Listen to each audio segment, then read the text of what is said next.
Masubukan nga ang bago kong anting-anting ngayon. Bigay to ng lolo ko dahil magsisimana santa na. Matistingan daw ini na ako niya na bagong anting-anting. Hain daw mga paitistingan ini. Susulot din para aktibo hinduro.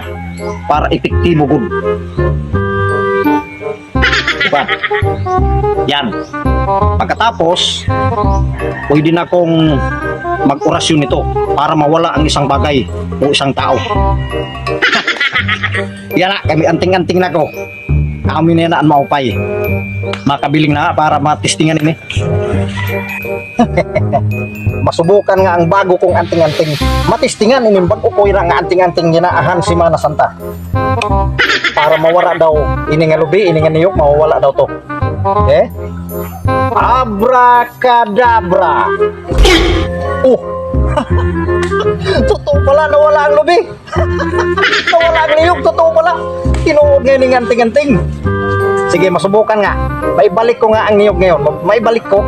Pwede rin to ibalik. Abracadabra. Oh! Nabalik ang niyog. Naku, maraming salamat. Totoo pala itong anting-anting na to. Tinuod pala ngayon ng anting-anting. Nabalik ang lubi. Yan na. Matistingan ko ini patao. Idudong. Pwede ko ini na matistingan.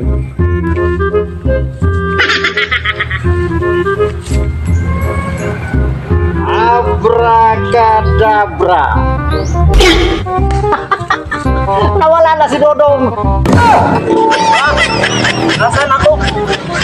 Nandito pala ako sa siniran. Nawala si Dodong. Nawala na Dodong. Hain na daw lahat yan ah. Agoy, hain na daw niya na kabata. Ang talaga daw si Pedro. Umabot ako sa biliran. Makabawi nga. Hanapin ko siya. Nasaan na? Babawi ako sa kanya. Nawala na si Dodong. Hain na daw at nasaan na daw siya ngayon. Ang talaga si Pedro. Si Pedro may kasalanan nito. Nasaan na kaya?